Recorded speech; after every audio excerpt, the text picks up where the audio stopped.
بسم الله الرحمن الرحیم. د سیاسي افراتفری او مغشان شروع ده چې لکه څنګه مخکې په پاکستان کې د حالات په ورځ ورځ خرابېدو طرف ته تلل او مکه حالات روان دي. یو طرف ته د امن مارچ په صورتونو کې په ځای باندې امن مارچ شروع دي چې موږ امن غواړو. نن د جماعت اسلامي والا جلسه وا، پرونو او ابل ورځ د پی ټی ایم والا او د نېشنل پارټي والا وا. دا په خپل ځای باندې روان دي، خو سیاسي افراتفری او مکه شاندا د وفاق او د صوبو په منځ کې کشالي او مغه شان روانې دي. د صوبو اوس دا صورتحال دی چې هغوی د الیکشن نه د تیښتې کوشش کوي او هغوی د دې دپاره داسې څه ګراوند برابروي چې هغه ګراوند داسې وي چې په هغې باندې هغوی افیشلي طور باندې های کورټ یا سپریم کورټ کې که راوغواړي نو چې هغه داسې سالډ ریزن وي او یو داسې منصوبه وي یا داسې یو خبره وي چې په هغې باندې هغې ته بیا د الیکشن د التوا اجازت ملو شي، نو دوی الیکشن اکتوبر نومبر ته رسول غواړي. اوس په دې وخت کې چې کله زه ستاسو په مخامخ دا ویډیو ریکارډینګ کوم نو عامر ډوګر چې کوم دی دا د پی ټی آی والا د ایم این اے هغه گرفتار شو د ملتان نه. د ملتان الیکشن کمیشن مخې ته وي د هغه څه داسې حرکاتو چې هغوی وي څه د پرتشدد کاروایانو کې ملوث او څه توړ پوړې کولو، په هغې باندې هغه گرفتار شو. د های کورټ د طرف نه اډر وشو چې هغه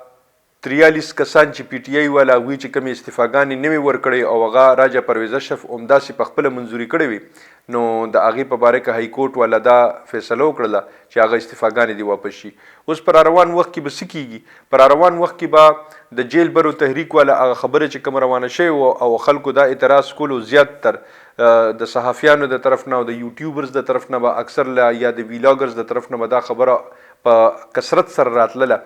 چې عمران خان به کله گرفتاری ورکوي نو وي. اوس عمران خان دا فیصله وکړه چې یاره زه به په خپله پیله گرفتاری زه په خپله ورکوم. اراکین خو سره وي په دې باندې متفق نه دي چې کوم د پی ټی آی والا اراکین دي هغوی وي چې نه دا خو بیا چې تا نه شروع شوله نو بیا به وروستو د پی ټی آی خیال به څوک ساتي، ځکه چې که هر څنګه دی خو هغه لیډر خو دی. نو اخوا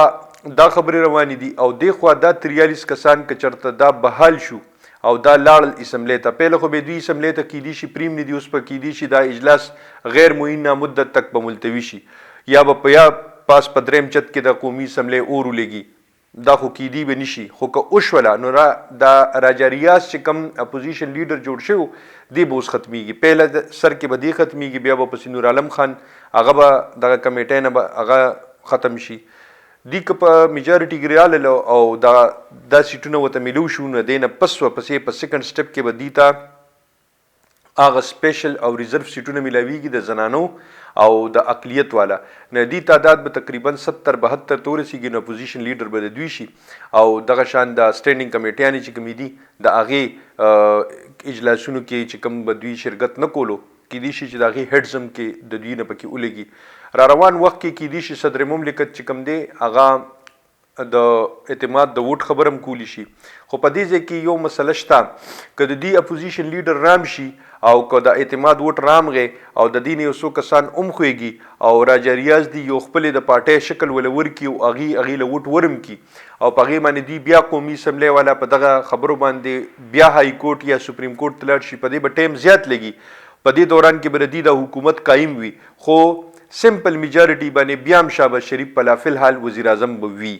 ځکه که هغه نه 4-5 کسان 6 کسان 8 کسان 10 کسان ومخویږي نو راجا ریاض دیم دوی له ووټ ورکولی شي، بیا په هغې باندې به دوی های کورټ ته یا سپریم کورټ ته ځي او دې دوران کې به دی لا وزیر اعظم وي. د نگران سیټ اپ دپاره هم دا خبرې کیدی شي چې دی سره بیا وشي، خو دا ټولې خبرې به په روان وخت کې کولاویږي. اوس دې وخت کې د دې سره فلحال د پی ټی آی والا سره چې څونه